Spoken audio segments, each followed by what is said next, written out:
Bonjour à tous. Nous vous croyons bien portants et nous espérons que les faveurs du Seigneur vous sont toujours accordées. Nous revenons encore avec notre invité, l'apôtre Jacques Losanja, à propos de beaucoup de sujets qui ont trait à la parole de Dieu et qui ont fait l'objet de l'émission précédente que vous avez eu la faveur par la grâce du Seigneur de suivre, touchant certaines paroles qui se disent, certaines vérités qui se disent autour des réseaux par rapport à la parole du Seigneur, au ciel, à l'enlèvement, à l'œuvre du Seigneur, au salut et autres. Alors, dans cette deuxième série d'émissions autour du salut, nous allons continuer à aborder ce sujet concernant le ciel, notre place dans le royaume des cieux. Parce que dans la précédente émission, nous avions eu avec notre invité à parler sur un point. Il nous a expliqué réellement l'homme, son origine, sa chute. Cependant, cela ne répond pas à notre question principale, apôtre Jacques, parce que dans la précédente émission, nous avions voulu expliquer au peuple du Seigneur ceci. Dans les réseaux sociaux, on nous dit que les cieux appartiennent à Dieu. La terre appartient au Fils de l'homme. Alors, Jésus, pourquoi est-il venu sur la terre? Si la terre appartient à l'homme, la Bible dit quelque part que nous régnerons sur la terre. Il y a même Jean-Jacques Rousseau qui a dit, Oui, si Dieu il existe, existe, c'est que l'homme n'existe pas. Alors, cette préoccupation persiste. Si donc il a créé les cieux pour lui et il a établi la terre pour les hommes, pourquoi Dieu devait-il quitter le ciel, venir sauver les hommes et pourquoi établir un chemin qui ramène vers le ciel? Quel est l'intérêt pour nous d'aller au ciel si le lieu de notre règne, c'est sur la terre? Expliquez-nous un peu. Je remercie beaucoup le Seigneur. D'abord, je vous salue humblement dans le nom de Jésus. Et si nous allons dans toutes ces émissions, c'est conformément aux Écritures. Hein? La Bible dit, dans ces temps, mon peuple ne vivra plus dans la confusion. Ça, c'est un. Deux, il est dit au milieu de la nuit, pendant que et le sage et le folle vierge dormirent, on cria en présentant l'époux à l'épouse pour susciter le réveil, mais la différence, ceux qui avaient des lampes allumèrent leurs lampes et allèrent à la rencontre de l'époux. C'est ça ce que nous sommes en train de faire. Le ciel appartient à Dieu, conformément aux Écritures. Et la terre, Dieu l'a donnée au Fils de l'homme, conformément aux Écritures. Vous lisez. Mais qui est l'homme? Que Dieu a donné la terre. Qui est l'homme? Est-ce que cet homme ici, qui a le sexe masculin? Parce que Jésus a dit à Nicodème, celui qui est né de la chair et chair. À qui est-ce que Dieu parle quand il dit le ciel appartient à Dieu et la terre, Dieu l'a donnée au Fils de l'homme? Dans Matthieu chapitre 13, à partir du verset 24, quand vous descendez dans le livret des chants, la Bible dit clairement, Jésus dit, l'ennemi sème livré au milieu de blé et celui qui sème la bonne semence, c'est le Fils de l'homme. Le Fils de l'homme. Le Fils de l'homme. À qui appartient la terre? Donc tu comprends? C'est que les gens lisent. C'est ça ce que je dis. Ils veulent être des docteurs, des prophètes, des pasteurs. Ils ne savent ni ce qu'ils disent, ni ce qu'ils affirment. Ils sont là derrière le bouquin, derrière de lire des histoires pour venir nous inventer des prédications qui n'ont ni la tête ni la queue, en mettant juste le nom de Jésus pour essayer d'enlever l'opprobre dans ce qu'ils disent. Mais il faut avoir l'œil pour comprendre la trace du serpent sur le rocher. Rocher qui est Jésus, qui est la parole. La trace du diable, comment est-ce qu'il utilise la parole pour détruire les enfants de Dieu. Donc, apôtre, si nous comprenons bien, les fils de l'homme. Je suis là. Non, parce que vous avez évoqué un point. L'homme à qui Dieu a confié la terre, ce n'est pas l'homme. Ce n'est pas l'homme charnel. charnel. Non. Mais la terre est physique. Mais la terre est physique. Mais attendez. Dieu, après avoir tout créé, je l'ai dit dans l'émission précédente, il trouva tout était bon. Oui. Mais après cela, Dieu fera sortir l'homme. Parce que la phrase de Genèse chapitre 1, verset 26 commence, puis Dieu dit. Or, une phrase qui commence par puis, c'est une conclusion à des choses qui se sont dites et qui seront comprises à la continuité de la phrase. Oh. Mais les choses précédentes n'ont pas parlé de l'homme. La continuité de la phrase. Puis Dieu dit, faisons l'homme à notre image, parce que Dieu, après avoir tout créé, il trouva bon. Le problème était maintenant, qui dominera sur la terre? Oh. Mais ce discours n'est pas écrit. C'est pas écrit là. Oui, Dieu dit, faisons l'homme à notre image, selon notre ressemblance, pour qu'il domine. Cela est écrit. Genèse chapitre. Le puis, vous dites que c'est la continuité qui donne l'explication. Mais la Bible, ce verset commence, puis Dieu dit. Oui. Mais lisez ça. Oh là là. Puis Dieu dit, faisons l'homme à notre image, selon notre ressemblance. La Bible est là. Puis Dieu dit, faisons l'homme à notre image. Donc, c'est puis là la conclusion. Dieu, après avoir tout créé, il trouva tout était bon le 6e jour. Il devait aller dans son repos. Quand il dit déjà que tout est bon, il a fait un inventaire. Il a fait l'inventaire. Il a vu que, il a vu que tout était bon. Tout fini. Mais selon Dieu, il dit non, non, non. Il nous faut quelqu'un pour dominer, assujettir. Lui confier ces royaumes de la terre. Et Dieu dit, faisons l'homme. Et ça selon Dieu, l'homme n'est pas le sexe. Selon Dieu, l'homme est sorti de lui. Une substance tirée de Dieu. Substance tirée de Dieu. C'est un mystère. Qui est l'homme en fait? L'homme. Mais c'est ça, même Psaume chapitre 3, chapitre 8, verset 3 à 4. David il se pose la question. Il dit, quand je contemple le ciel, ouvrage de tes mains, quand je contemple la lune des étoiles que tu as fait, mais je me pose la question, qui est l'homme? Pour que tu te souviennes de lui, le fils de l'homme, pour que tu en prennes garde. Les grands problèmes, les gens ne connaissent pas la relation de l'homme avec son créateur.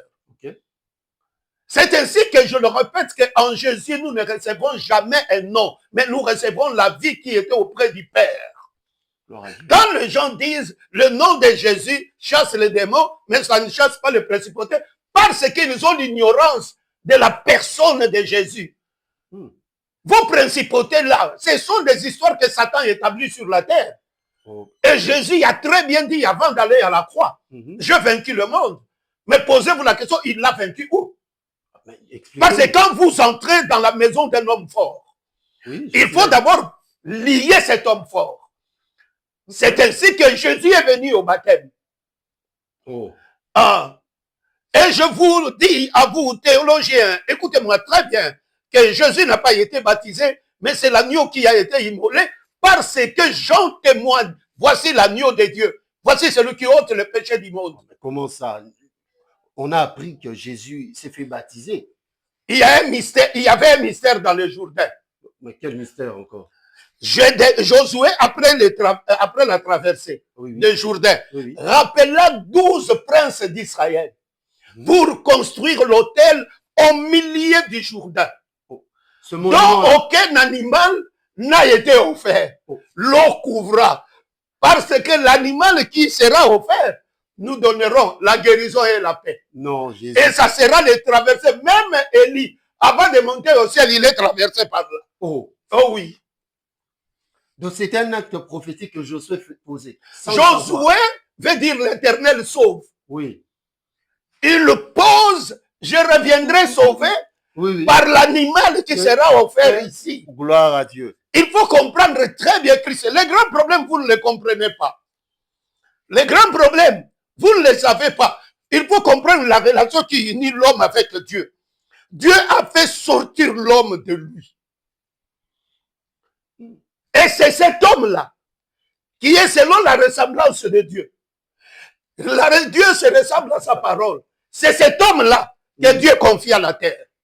Il n'a pas confié à l'homme, homme et femme, mais à l'homme. Ce n'est pas l'homme qui est né d'une femme. Ce n'est pas à cet homme-là. Non. C'est ainsi que Jésus dit à Nicodème, il faut que vous naissiez de nouveau. Donc il faut retourner à la première naissance. Et Nicodème, docteur d'Israël, il dit, suis vieux. Dois-je encore retourner dans le sein de ma mère? Jean chapitre 3. Dois-je encore retourner dans le sein de ma mère et naître avec tous ces os? Comment est-ce que ma mère ouvrira la bouche ou bien son sexe pour que moi j'y retourne? Sachant la taille, la corpulence qu'il avait, je ne le connais pas. Et c'était un adulte quand même. C'était un adulte, un vieux. Un vieux en plus. Jésus lui dit, tu es docteur. Tu ne sais pas ces choses. C'est ainsi que il lui dit, c'est lui qui naît d'eau et d'esprit. L'eau et d'esprit, il ne peut voir le royaume des cieux. Vous croyez que cette eau, c'est votre baptême? C'est pas ça? Non, ce n'est pas le baptême. Mais comment ça? Non. Mais on nous dit que celui qui n'est pas baptisé d'eau ne peut pas prétendre être sauvé. C'est ce qu'on nous apprend dans les écoles bibliques. Quand Jésus dit que lui-même est l'eau, qui est la parole, qui étanche la soif de l'âme, et qui maîtrise la poussière de la chair, qui sont des convoitises, des histoires, des péchés, et qui maîtrise tout. Il faut que l'âme soit submergée dans la parole pour que ton baptême de la rivière ait son impact. Donc, le baptême d'eau là, de rivière, ne peut avoir de l'impact que si l'âme est immergée dans la parole. Donc, c'est pour ça que Jésus... Parce que Paul dit, nous qui sommes baptisés en Jésus, c'est dans sa mort que nous sommes baptisés pour marcher en nouveauté de vie.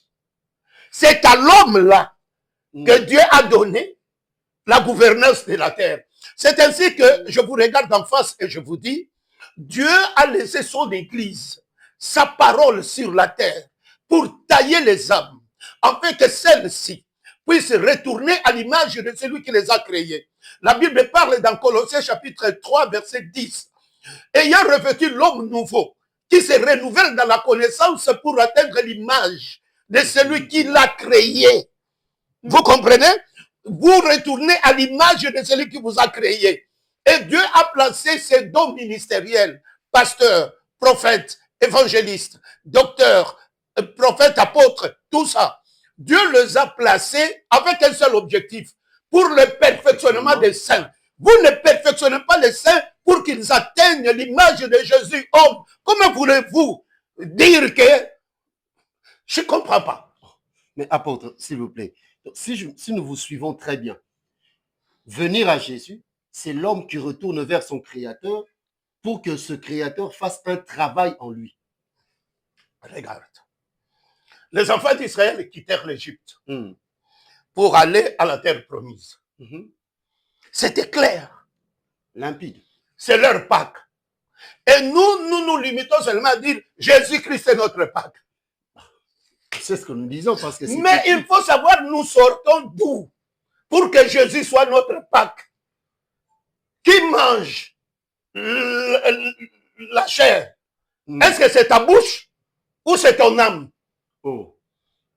Comment ça? Ton âme mange la parole pour sortir de vieilles manières de vivre héritées non seulement de tes pères, mais depuis la chute d'Adam où l'homme se crie être semblable à Dieu. Tu quittes ça. Tu traverses la chair. Parce que la Bible dit, Dieu dit aux enfants d'Israël, je vous ai fait marcher sur le désert, là où il y a les serpents et les scorpions. Et Jésus dit aux apôtres, je vous donne le pouvoir de marcher sur les serpents et sur les scorpions. Où est notre désert?